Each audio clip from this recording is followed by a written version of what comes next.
হাল আতা আলাল ইনসানি হিনুম মিনাদ দাহরি লাম ইয়াকুম শাইআন মাযকুরা। হে আমার বান্দা, দুনিয়ার ভোগ বিলাসে মত্ত থাকো, আখিরাতকে ভুলে যাও। বান্দা, তোমার উপরে কি এমন একটি সময় যায়নি যে সময়ে তুমি উদ্দেশিত উল্লেখিত কোনো বস্তুই ছিলে না? আমার নাম আব্দুল খালেক, 100 বছর আগে আমি আব্দুল খালেকের কোনো অস্তিত্ব ছিল না। আবার আমি মারা যাব, 200 বছর 500 বছর অতিবাহিত হবে, আমি আব্দুল খালেকের কোনো অস্তিত্ব থাকবে না। বোঝানোর জন্য বলি, ভালো করে খেয়াল করেন। এখানে আমরা যারা বসা আছি, যদি আমাদের কারোর প্রশ্ন করা হয় আপনার দাদার নাম বলেন, আমরা দাদার নাম বলতে পারবো, কারণ অনেকেই আমরা দাদাকে দেখেছি, অথবা না দেখলেও বাবার মুখ থেকে শুনেছি বাবা তোমার দাদার নাম অমুক ছিল। এরপর যদি প্রশ্ন করা হয়ে থাকে এখানে কে আছেন দাদার দাদার নাম বলতে পারবেন, আমরা অনেকেই বলতে পারবো, কারণ দাদা বলেছে আমার দাদার নাম এই ছিল। এরপর যদি প্রশ্ন করা হয়ে থাকে এখানে কে এমন আছেন আপনার দাদার দাদার দাদার নাম বলবেন, নিশ্চিত রূপে আমরা কেউ বলতে পারবো না, কেউ বলতে পারবো না। অথচ আমার দাদার দাদার দাদা নিশ্চিত রূপে 200 বছর বা 250 বছর আগে দুনিয়ার বুকে ছিল। তাদের দেওয়া, তার রেখে যাওয়া সম্পদ ভোগ করছি, তার দেওয়া জমিনের উপরে আমরা বাড়িতে বসবাস করছি। অথচ 250 বছর 300 বছর আগের ইতিহাস আমি জানি না, যাদের রক্ত থেকে আমি সৃষ্টি হয়েছি। আবার আমি দুনিয়া থেকে বিদায় গ্রহণ করব, এইভাবে 300 বছর অতিবাহিত হয়ে গেলেও আমি আব্দুল খালেকের কোনো অস্তিত্ব থাকবে না। আমার রক্ত পরম্পরায় দুনিয়ার বুকে যারা আসবে আমার নামও তারা জানবে না। আমি আপনি যেমন 200 বছর 250 বছর আগের প্রজন্মের নাম বলতে পারি না, আমার রক্ত থেকেই যারা আসবে 300 বছর পরে তারাও আমার নামও পর্যন্ত জানবে না। এই দুনিয়া কেমন ক্ষণস্থায়ী দেখেন, সেই বিষয়ে আমাদেরকে কিছু জানতে হবে। আমি আমার সন্তানকে দুনিয়ার বুকে রেখে দুনিয়া থেকে বিদায় গ্রহণ করছি, ওই সন্তান আমার কতটুকু কাজে লাগবে? ওই সন্তান তার সন্তান তার সন্তান হয়তো আমার নাম জানবে না, আমাকে চিনবে না। তাকে যদি আমি এমন কিছু শিখিয়ে দিয়ে যেতে পারি, মুনাজাতে যখন হাত তুলবে তখন বলবে আল্লাহ আমার পূর্বপুরুষকে তুমি মাফ করে দাও, সুবহানাল্লাহ। এই কারণে আমাদেরকে জানতে হবে আমি একজন পিতা হিসেবে আমার কি দায়িত্ব, আমার সন্তানের উপরে কি অধিকার রয়েছে, হক রয়েছে, সেই হকগুলো আমি আদায় করছি কিনা। এই কারণে আল্লাহ পাক রব্বুল আলামিন বলেন আল মালু ওয়াল বানুনা জিনাতুল হায়াতিদ দুনিয়া। দুনিয়ার বুকে আল্লাহ প্রদত্ত নিয়ামত সম্পদ যাদের আছে, আল্লাহ প্রদত্ত নিয়ামত সন্তান যাদের আছে, আল্লাহ পাক রব্বুল আলামিন সূরা কাহফের ভিতরে ঘোষণা দান করেন দুনিয়ার এই সম্পদ এবং সন্তানজন এইগুলো হলো দুনিয়ার শোভাবর্ধন। বলুন সুবহানাল্লাহ। অন্য আয়াতের ভিতরে আল্লাহ পাক রব্বুল আলামিন আরো বলেন ইন্নামা আমওয়ালুকুম ওয়া আওলাদুকুম ফিতনাহ। দুনিয়ার বুকে তোমাদের মাল সম্পদ এবং সন্তান সন্ততি তোমাদের জন্য পরীক্ষার কারণ। একদিকে আল্লাহ পাক রব্বুল আলামিন ধন সম্পদ এবং সন্তানদের প্রশংসা করলেন, আর একদিকে আল্লাহ পাক রব্বুল আলামিন ধন সম্পদ এবং সন্তানদেরকে পরীক্ষার মাধ্যম বললেন। তার কারণ হলো মুহাদ্দিসিনে কেরাম মুফাসসিরিনে কেরাম বলেন সন্তানের যে হকগুলো রয়েছে মা বাপ যদি সেইভাবে হকগুলো আদায় করে, ওই মা বাপের জন্য সন্তান দুনিয়ার জন্য, দুনিয়ার বুকে ওই সন্তানগুলো মা বাপের জন্য সৌন্দর্যের কারণ হবে, আখিরাতে তাদের জন্য মুক্তির কারণ হবে। সুবহানাল্লাহ। আর যদি সন্তানের অধিকারগুলো আমরা সুন্দরভাবে আদায় না করি, দুনিয়ার বুকে ওই সন্তানগুলোই আমার আপনার জন্য পরীক্ষার কারণ হবে, ধ্বংসের কারণ হবে, আখিরাতেও জাহান্নামে যাওয়ার কারণ হবে। ভালো করে বুঝবে আমার সন্তানের উপরে আমার কত অধিকার, কি জিনিস ভালো করে বুঝবেন। আমি আপনি যখন যুবক বয়সে বিবাহের উপযুক্ত হই, আমাকে তখন ভালো করে খেয়াল করতে হবে আমার অনাগত সন্তান, সেই সন্তানের জন্য একটা মা নির্বাচন করতে হবে। সর্বপ্রথম সন্তানের হক হলো এইটা, আমি যে বিবাহ করছি আমার চাহিদার জন্য শুধু এটা নয়, অনাগত সন্তান, ভবিষ্যৎ সন্তান, তার জন্য একটা মা নির্বাচন করতে যাচ্ছি।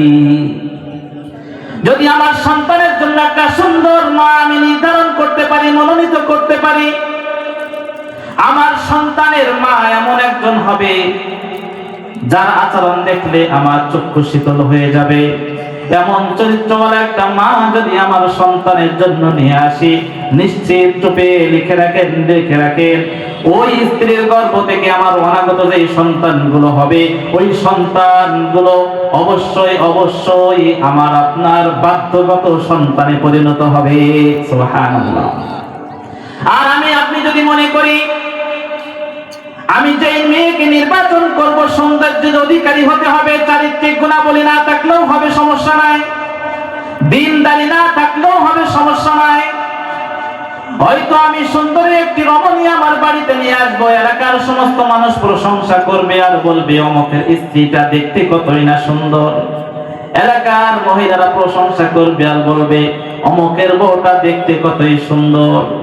চারিত্রিক গুণাবলী যদি না থাকে, 2 দিন পরে দাম্পত্য কলহ শুরু হবে, স্বামী স্ত্রীর ভিতরে মনোমালিন্য শুরু হবে, অনাগত সন্তান এক সময়ে চলে আসবে, ওই সন্তান মায়ের প্রভাবে প্রভাবিত হয়ে ওই সন্তান পিতার বাধ্য সন্তান হবে না। অনেক সময় আমরা বলতে থাকি, হুজুরদের কাছে দোয়া নিতে যাই, হুজুর আমার স্ত্রী আমার কথা শোনে না, আমার সন্তান আমার কথা শোনে না, একটু দোয়া করে দেন। ওই সময় কি বা বলার থাকে? আপনি যখন আপনার স্ত্রীকে বিবাহ করতে গিয়েছিলেন শুধু সৌন্দর্যই দেখেছিলেন নাকি আপনার শ্বশুর শাশুড়ি যখন হবু শ্বশুর শাশুড়ি ছিল তাদের দিনদারি কেমন, তারা কোন পরিবেশে সেটা দেখেছিলেন কিনা, আপনার স্ত্রী কোন চরিত্রের অধিকারী সেটা নির্বাচন করেছিলেন কিনা?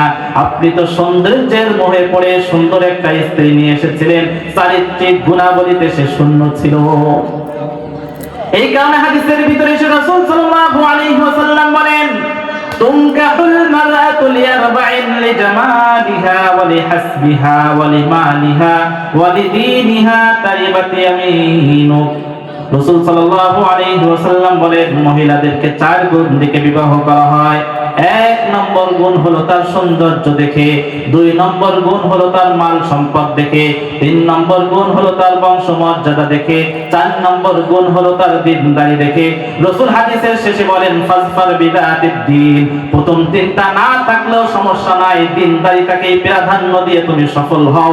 যদি দিনদারিকে প্রাধান্য না দিয়ে সৌন্দর্য এবং মালের প্রাধান্য দাও, তারিবাত ইয়ামিনুদ, দুনিয়ার উপরে তোমার হাত ধুলোয় ধূসরিত হবে। নাউজুবিল্লাহ। অবস্থা হয়েছে এটা।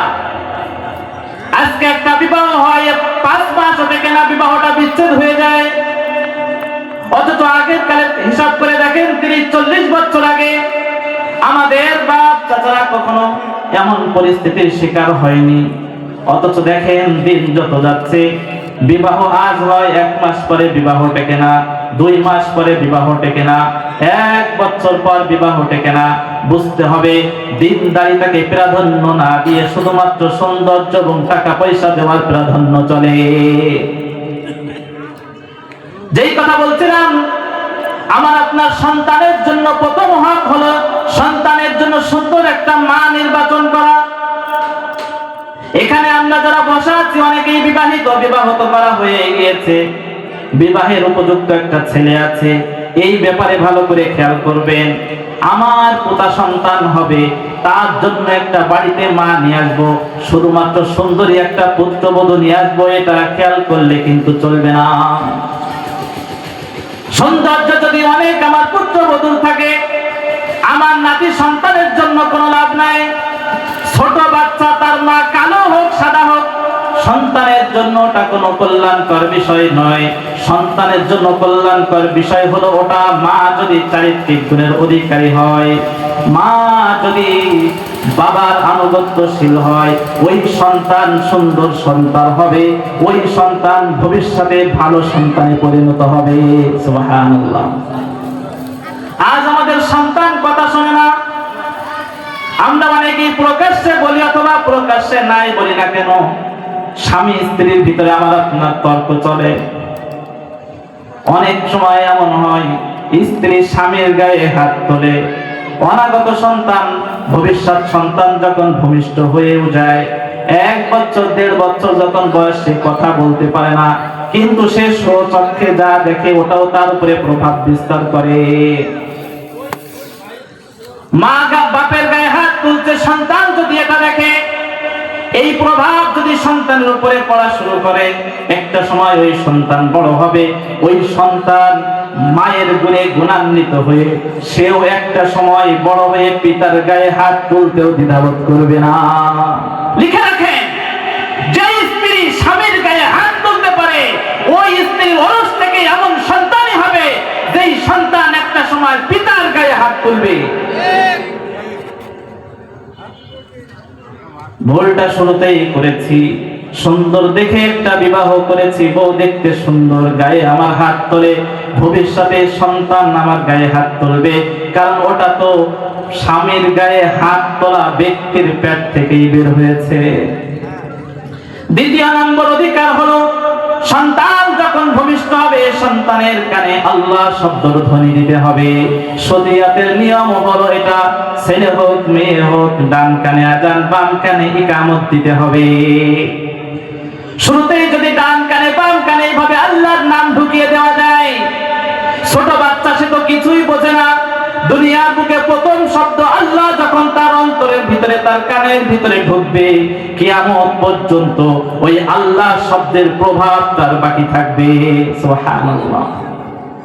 যখন ভূমিষ্ঠ হয় সন্তান, সে তো কিছুই বোঝে না কিভাবে প্রভাব বিস্তার করবে। মুহাদ্দিসিনে কেরাম বলেন, আল্লাহ নাম যদি বাচ্চার কানে ভূমিষ্ঠ হওয়ার পরপরই দেওয়া যায়, মৃত্যুর সময় আযাবের ফেরেশতা যখন চলে আসবে, মানুষের জ্ঞান শূন্য হয়ে যাবে, ওই আল্লাহর নাম জন্মের শুরুতে দেওয়ার কারণে মৃত্যুর সময় তার মুখ থেকে অটোমেটিক আল্লাহ শব্দ বের হয়ে যাবে। সুবহানাল্লাহ। মুহাদ্দিসিনে কেরাম বোঝানোর জন্য বলেন, খালি পেটে একটা রসুন খান, সারাদিন যাই করেন না কেন, বিকাল বেলায় ঢেকুর উঠলেও কিন্তু ওই রসুনের ঘ্রাণ ঢেকুরের ভিতরে আসে। তার কারণ হলো খালি পেটে একটা রসুনের কোয়া খেয়েছি, ওই প্রভাব এখনো পেটের ভিতরে আছে। ঠিক তদ্রূপ ভাবে যে সন্তানের কানে ছোটবেলায় আল্লাহ শব্দ ঢুকিয়ে দেওয়া হয়েছে, মৃত্যুর সময় তার হিতাহিত জ্ঞান সব নষ্ট হয়ে যাবে, অটোমেটিক তার মুখ থেকে আল্লাহ শব্দ বের হয়ে যাবে। সুবহানাল্লাহ। বাড়িতে যাদের ছোট বাচ্চা আছে, এখন তো আমাদের অধঃপতন এই কারণেই শুরু হয়েছে। বাচ্চাকে যখন আমরা তার মুখে বাবা ডাক শুনি, বাবা হিসেবে আমার কলিজা ঠান্ডা হয়ে যায়। পদ্মরান্তরে আমার যে সমস্ত মা আছেন, সন্তান যদি 1 বছর বয়স, 12 মাস বয়স, 13 মাস বয়সে যদি মাকে একবার মা বলে ডাকে, মায়ের কলিজা ঠান্ডা হয়ে যায়। সঙ্গে সঙ্গে পিতামাতার দায়িত্ব হলো বাচ্চার মুখে যেহেতু বলে ফুটেছে, তাকে আল্লাহ শব্দ শেখাতে হবে। আল্লাহ শব্দ যখন শিখে গেল, তাকে আলহামদুলিল্লাহ শব্দ শেখাতে হবে। শুরুতে যদি তার ভিতরে এইভাবে আল্লাহ আলহামদুলিল্লাহ ঢুকিয়ে দেওয়া যায়, ওই সন্তান কখনো খারাপ সন্তান হবে না। বাস্তব একটা গল্প বলি, ভালো করে বুঝবেন। আমি যে উস্তাদের কাছে আবু দাউদ শরীফ পড়েছি, বেশি দূরে নয়, উস্তাদের বাড়ি যশোর। উনি একজন ধনী বাড়িতে মেহমান হয়ে গিয়েছেন। আপনারা বুঝতে পারছেন কথা? উনি একজন ধনী বাড়িতে মেহমান হয়ে গিয়েছেন। ধনী বাড়িতে আমরা জানি মেহমানখানা বাড়ির সামনেই থাকে। উনি অতিথি রুমে গিয়ে বসলেন, ভিতর থেকে একটা বাচ্চা আসলো, বয়স 6 অথবা 7 বছর বয়স। বেশ সময় ছোট বাচ্চার সাথে হুজুর বসা, পাশাপাশি সোফাতে বসা। হুজুর তার কাছে জিজ্ঞাসা করলেন, বাবা তোমার নাম কি? কুশল বিনিময় হতে হতে একটা সময় বলল, বাবা কালিমাই তৈয়্যিবা জানো নাকি? বাচ্চা হুজুরের দিকে হা করে তাকিয়ে আছে। হুজুর তখন বললেন, লা ইলাহা ইল্লাল্লাহ মুহাম্মাদুর রাসূলুল্লাহ। এতটুকু বলতে দেরি বাচ্চা বলে, এই কথা বলতে নেই, এগুলো ফকিররা বলে। নাউজুবিল্লাহ বলেন। 7 বছর 6 বছরের বাচ্চার মেধার ভিতরে এত এটা কিভাবে ঢুকলো? এটা ফকিরদের কথা। এই 6-7 বছরের ভিতরে ওই সন্তান তার পিতা মাতার মুখ থেকে একবার কালিমা শব্দটা শোনেনি। ফকির মিসকিন যখন তাদের ঘরের দরজায় গোড়ায় এসেছে, লা ইলাহা ইল্লাল্লাহ বলেছে, বাচ্চার মেধার ভিতরে এটাই ঢুকেছে। এই সমস্ত কথা ভালো ব্যক্তিদের কথা নয়, এটা ফকিরদের কথা। কত বড় আফসোসের বিষয় দেখেন, আমাদের তরুণ প্রজন্ম এইভাবেই শেষ হচ্ছে। এখানে আমরা যারা বসা আছি একটু চিন্তা করে দেখেন, ঘুমানোর দোয়া, কোনো কিছু খাওয়ার সময় বিসমিল্লাহ বলতে হয়। এই সমস্ত আমাদের বাবাদের গলা জড়িয়ে ধরে যখন নাবালক অবস্থায় ঘুমিয়েছি, বাবার মুখ থেকেই কিন্তু আমরা শিখেছি, দাদার মুখ থেকে আমরা শিখেছি। একটা সময় আমরা বড় হয়েছি, আমার সন্তান কি আমার থেকে এই দোয়াটা শিখেছে কিনা? যদি বলি না, আমার বাচ্চাকে এটা শেখাতে পারেনি, ব্যর্থ বাবা, আদর্শবাদা বাবা আপনি হয়তো হতে পারেননি। তরুণ প্রজন্মের জন্য সুন্দর একটা ভবিষ্যৎ কিভাবে আপনি কল্পনা করতে পারেন? আমার দাদার মুখ থেকে আমি লা ইলাহা ইল্লাল্লাহ কালিমা শিখেছি, বাবার মুখ থেকে ঘুমানোর দোয়া শিখেছি। অনেক দিন বাবার গলা ধরিয়ে ঘুমিয়েছি। কোরআন পড়তে যায় না, কিন্তু বাবার মুখে আমি সূরা মুলক পড়তে শুনেছি। বুঝতে পেরেছি ওই সময় কিছু একটা তিনি পড়তেন। এই প্রভাব আমাদের উপরে প্রভাব বিস্তার করেছে। আমি আপনিও তো সন্তান নিয়ে ঘুমাই, কয়টা দিন সন্তানকে এমন ভাবে কিছু পড়া শিখিয়েছি। আদর্শ বাবা মা বাবা তো এটা নয়। সকাল বেলায় মাঠে চলে যায়, মাথার ঘাম পায়ে ফেলি আর ভাবি সন্তানের ভবিষ্যতের জন্য সবকিছুই করছি। টাকা ইনকাম করে কিছুই খায় না, শুধুমাত্র সন্তানের চিন্তা, সন্তানের চিন্তা, সন্তানের ভবিষ্যতের চিন্তা। একটা সময় তো মারা যাব, সন্তানের জন্য যা রাখলেন দুনিয়াতে সম্পদ, তা কিছুই আপনি রাখতে পারেননি। আদর্শ পিতা আপনি হতে পারেননি। আদর্শ পিতা মাতা তো সেই জন, পিতা মাতা হতে হবে এমন সন্তানের ভবিষ্যতের জন্য সবকিছুই করবে, কিন্তু ধর্মীয় দৃষ্টিকোণ থেকে, ধর্মীয় তাহজিব তামাদ্দুন সংস্কৃতি কৃষ্টি কালচার, মা বাবার থেকে সন্তান এটা শেখার দরকার। আমার আপনার সন্তান কি এটা শিখতে পারছে কিনা এখনই চিন্তা করার দরকার। রাতের বেলায় ঘুমাতে গিয়েছি, ঘরে ঘরে টিভি চলছে, কোন সময় ঘুম এসেছে জানি না। ঘুমানোর দোয়া কতদিন আমি আপনি পড়তে পারি না, চিন্তা করার দরকার। অধপতন কিভাবে হচ্ছে আমাদের। মোবাইল চালাতে চালাতে চালাতে ক্লান্ত হয়ে এক সময় ঘুমিয়ে গিয়েছি। মোবাইল যখন ছিল না, অন্তত ঘুমানোর দোয়া পড়ে একটা সময় ঘুমাতে পারতাম। মোবাইল যতদিন পর্যন্ত আমার হাতে এসেছে ততদিন পর্যন্ত ঘুমানোর দোয়াটাই শেষ। আদর্শ পিতামাতা কিভাবে আমরা হব? চিন্তা করেন সন্তানদের জন্য। যেই কথা একটা উদাহরণ স্বরূপ বললাম, কয়জন পিতা এখানে আছি যদি মনে করি ৬-৭ বছর বয়স হবে আর জলিলপুর কিরাতুল কোরআন আর সোফা মাদ্রাসায় ভর্তি করাবো, হুজুররাই শিখিয়ে দেবে। ৬ বছর আমার আপনার কাছে থেকে কত কিছুই না শিখলো, কিন্তু কালিমায়ে তয়্যিবা আমি সন্তানকে কেন শিখাতে পারলাম না? খুতবার ভিতরে একটা হাদিস পড়েছি, রাসূল আকরাম সাল্লাল্লাহু আলাইহি ওয়াসাল্লাম বলেন, ইযা মাতাল ইনসান ইনকাতা আনহু আমালুহু ইল্লা বিন সালাসা, ইল্লা মিন সাদাকাতিন জারিয়া আও ইলমিন ইনতাফাউ বিহি আও ওয়ালাদিন সালিহিন ইয়াদউ লাহু আও কামা ক্বালা আলাইহিস সালাতু ওয়াস সালাম। মুসলিম শরীফের হাদিস, মানুষ যখন মারা যাবে তার সমস্ত ইবাদতের দরজা বন্ধ হয়ে যাবে, জিকিরের সওয়াবের দরজা বন্ধ হয়ে যাবে, কোরআনের সওয়াবের দরজা বন্ধ হয়ে যাবে, রোজা রাখার সওয়াবের দরজা বন্ধ হয়ে যাবে, নামাজের সওয়াবের দরজা সবকিছুই বন্ধ হবে। 3টি দরজা মানুষের জন্য খোলা থাকবে। কবরের ভিতরে শুয়ে থাকবে আর দুনিয়ার উপর থেকে অটোমেটিক তার আমলনামায় সওয়াব লেখা হতে থাকবে। সুবহানাল্লাহ।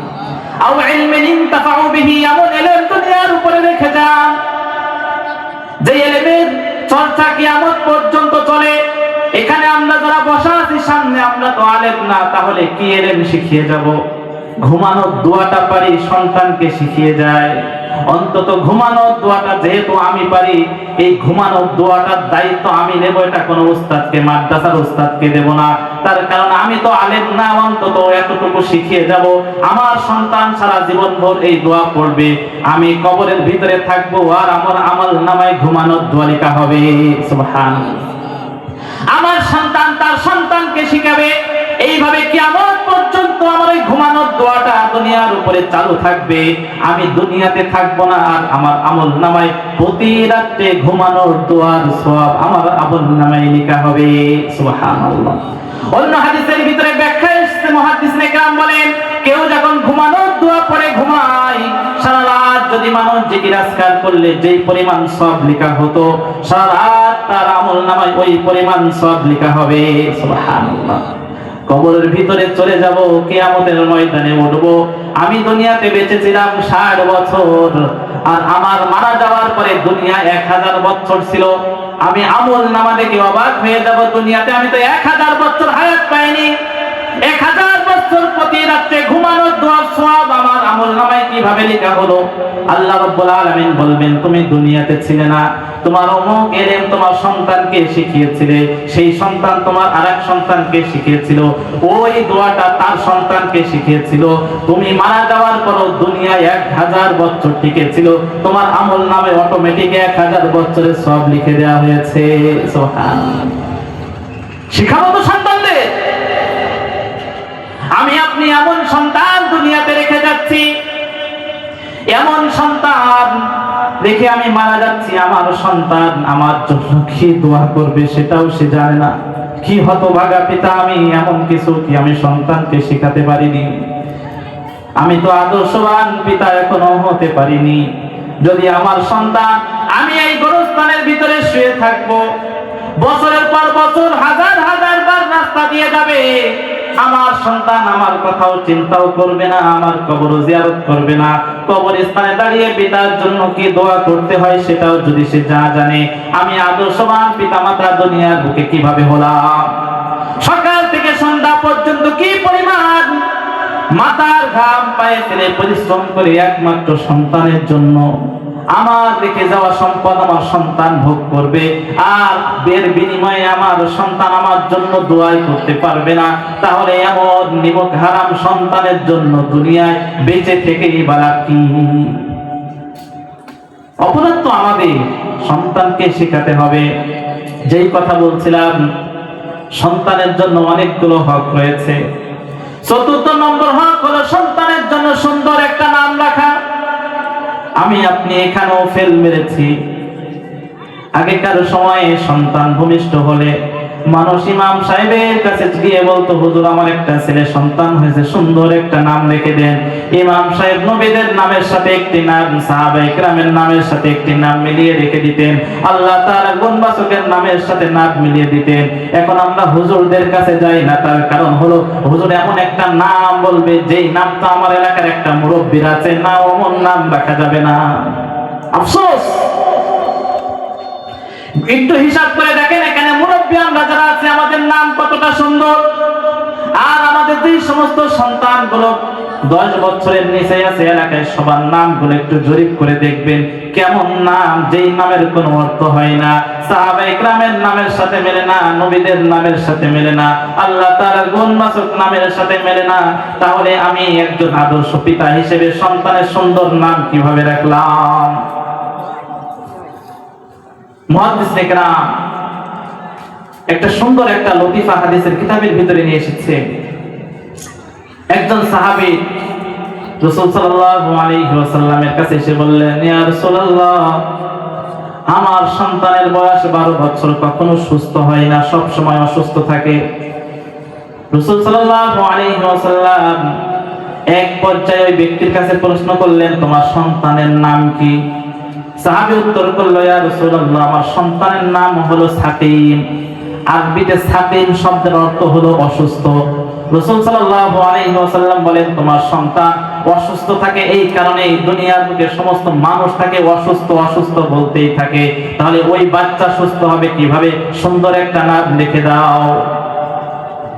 আমি আমার সন্তানের এমন একটি নাম, সুন্দর নাম রেখে দিব যার নাম সে কিন্তু উচ্চারণ করে না, উচ্চারণ করে কিন্তু পাশের মানুষ।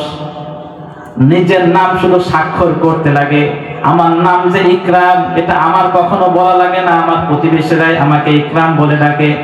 তাহলে একটা সুন্দর নাম যদি আমার পিতামাতা আমার জন্য রাখে, দুনিয়ার বুকে যত মানুষ আমাকে ডাকবে, ওই নামের সুন্দর যদি অর্থ থাকে, অর্থের প্রভাব আমার উপরে বিস্তার করবে। সুবহানাল্লাহ। একটা হাদিস দ্বারা আপনাদেরকে প্রমাণ করব। রাসূল সাল্লাল্লাহু আলাইহি ওয়াসাল্লাম নিজের জীবনে 27টি যুদ্ধের সেনাপতির দায়িত্ব পালন করেছেন।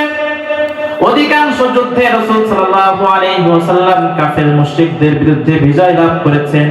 উলামায়ে কেরাম স্টেজে বসা আছেন, তারিখের কিতাবে, সিরাতের কিতাবে আছে, যখন যুদ্ধে বের হতেন, যুদ্ধে যাওয়ার সময় রাসূল যখন ফালাহ, সালাহ, খায়র, সালাহ মানে হলো সুন্দর সন্ধি, খায়র মানে হলো উত্তম, ফালাহ মানে হলো সফলতা, যেই যেই যুদ্ধে রাসূল বের হওয়ার সময় এই শব্দগুলো বলতেন, ওই সমস্ত যুদ্ধে আল্লাহ পাক রব্বুল আলামিন কাফের মুশরিকদের বিরুদ্ধে মুসলমানদের বিজয় দান করতেন। সুবহানাল্লাহ। শব্দের প্রভাব আছে। সুন্দর নাম রাখবেন, যেই নামের অর্থটা অনেক সুন্দর। আমি আপনি আরবি জানি না, নামটা রাখার জন্য হুজুরের কাছে যাব। হুজুর যদি একটা নাম বলে, যদি আমার এলাকার একটা মুরব্বীর নামের সাথে মিলে যায়, আমার ভালো লাগে না, ওটা তো মুরব্বীর নাম। কিন্তু না না, ওই মুরব্বী তো এক সময় বাচ্চা ছিল। আবার আমি যে বাচ্চার নাম হিসেবে রাখছি, 2 বছর পর নাম তো আর পাল্টে যাবে না, বুড়ো পর্যন্ত তো সন্তানের নাম ওটাই থাকবে। সুন্দর নাম সন্তানদের জন্য রাখতে হবে, এটা হলো চতুর্থ হক। এমন অনেক হক আছে, হকগুলো আমাদের আদায় করতে হবে। সন্তানের জন্য আদর্শ পিতামাতা আমাদেরকে হতে হবে। সন্তানের জন্য আদর্শ পিতামাতা তখনই হব যখন আমার স্ত্রী দিনদার স্ত্রী হবে। হয়তো সকাল থেকে সন্ধ্যা পর্যন্ত আমি যে অর্থ উপার্জন করেছি, সন্ধ্যায় বাড়িতে ফিরেছি বাজার সদাই করে নিয়ে, সকাল বেলায় বের হওয়ার সময় স্ত্রী একটা আবদার করেছিল, ওই আবদারটা পূরণ করতে গেলে আমার তেল কিনা হবে না, তেল না কিনলে বাড়িতেও চুলাও জ্বলবে না। আমি তেল কিনাটাকে প্রাধান্য দিয়ে বাড়িতে আসলাম।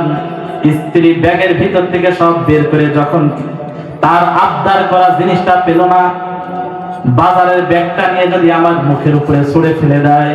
সারাদিন পর্যন্ত পরিশ্রম করলাম শুধুমাত্র স্ত্রী আর সন্তানদেরকে নিয়ে, আর ওই স্ত্রী তার আবদার পূরণ হলো না বিধায় বাজারের ব্যাগ মুখেই ছুঁড়ে মারলো। একজন অভিভাবক হিসেবে, স্বামী হিসাবে, সন্তানের পিতা হিসেবে আমার আপনার অন্তরের অবস্থা তখন কি হবে? স্ত্রী তখন বলবে, তোমার সাথে ঘর সংসার করছি এত বছর যাবত, তোমার কাছে কিছুই পেলাম না। কারণ স্ত্রীর ভিতরে দিনদারি যদি না থাকে, এমনটাই হতে থাকবে। ঘরের ভিতরে সন্তান দেখবে, বাইরে মা বাবা এইভাবে মারামারি করছে, কি হলো? ওই সন্তান লেখাপড়া করার বয়সে তার উপরে একটা প্রভাব পড়বে। ছোটখাটো বিষয় নিয়ে মা বাবার ভিতরে শুধু মারামারি হয়। অনেক পরিবারে এমনও খবর পাওয়া যায়, আয়ে পড়া ইন্টার পড়ুয়া ছেলে ঘর থেকে বের হয়ে যাচ্ছে। কেন বের হয়ে যাচ্ছে? মা বাবার ভিতরে শুধু মারামারি লেগেই থাকে, আর ভালো লাগে না। এটা কেন? কারণ আমি আমার স্ত্রীকে যখন নির্বাচন করেছি, তার ভিতরে দিনদারি নাই। তাহলে সন্তানের অধিকারকে আলোচনা করতে গিয়ে অনেক বিষয় উঠে আসলো। যেহেতু আমরা বিবাহ করেই ফেলেছি, বিবাহের উপযুক্ত ছেলে আছে, সেটা বিয়ে দেওয়ার সময় এই বিষয়গুলো খেয়াল করবে। সুন্দরী পুত্রবধূ ঘরে নিয়ে আসলেন আর সফল মনে করলেন না। ওই সুন্দরী নারীর যদি সুন্দর চরিত্র না থাকে, আপনার ছেলের ঘরে একটা জাহান্নামের আগুনের একটা টুকরা নিয়ে আসলেন। এলাকার সমস্ত মানুষ আপনার পুত্রবধূর প্রশংসা করলো, ওই প্রশংসা কোনোই কাজে লাগবে না যদি 2 দিন পরে ওই স্ত্রী আপনার ছেলের সাথে তর্ক করে, 1 মাস পরে ওই স্ত্রী যদি আপনার ছেলের গায়ে হাত তোলে। পুরুষ জাতি ধৈর্যশীল বিদায় গুলো বাইরে কিন্তু প্রকাশ করে না। ভুক্তভোগী প্রত্যেকটা স্বামী জানে, নিজের দিকে খেয়াল করে সামনের দিকে আমার ছেলেদের ক্ষেত্রেও আমাদেরকে এভাবে খেয়াল করতে হবে। যা বললাম মিথ্যা নয়, এটা সত্য, বাস্তব। বাস্তব জীবনে আমার বয়স তো অনেক অল্প, অনেক পুরুষ মুরব্বী মানুষ এসেও বলে স্ত্রী আমার কথা শোনে না। এক চাচার কাছে জিজ্ঞাসা করলাম, চাচা বিবাহ করেছেন কয় বছর? বলল 42 বছরের উপরে। আমি বললাম যে 42 বছরের উপরে বিয়ে করেছেন, এরপরও কি আপনার কথা শোনে না? বলছে বাপু 42 বছর আগে বিবাহ করেছি, 42 বছর ধরে আগুনের ভিতরে জ্বলছি। আফসোস এই কারণে সন্তানের দিকে খেয়াল করে আপনার নাতিপুতি হবে। এমন নাতিপুতি লালন পালন করার জন্য একটা পুত্রবধূ বাড়িতে নিয়ে আসবেন। চিন্তা করবেন, আমি বাড়িতে আমার ছেলের বউ আনিনি, আমার নাতি এবং পোতার জন্য একটা মা এনেছি। ওই মার কেমন গুণ হওয়ার দরকার, সেই গুণ বিবেচনা করেই বাড়িতে একটা পুত্রবধূ নিয়ে আসবেন। ইনশাআল্লাহ দিনদারি যদি থাকে ওই বাড়িটা জান্নাতের পরিবারে পরিণত হবে। সুবহানাল্লাহ। জান্নাতি পরিবেশ ঘরের ভিতরে বিস্তার লাভ করবে। ওই পরিবারের ভিতরে কখনো দাম্পত্য কলহ হবে না, ওই পরিবারে কোনো সমস্যা হবে না। যাই হোক, অনেক কথা বললাম, যেহেতু আজানের সময় হয়ে গেছে আর আলোচনা দীর্ঘায়িত করবো না। আমি ছোট মানুষ, অনেক কথা বললাম, বাস্তব কথাগুলো বলার চেষ্টা করেছি। আল্লাহ তাআলা যে কথাগুলো আমি বললাম, শুরুতে আমাকে এবং আপনাদের সবাইকে এই কথাগুলো বুঝে এর উপরে আমল করার তৌফিক দান করুন।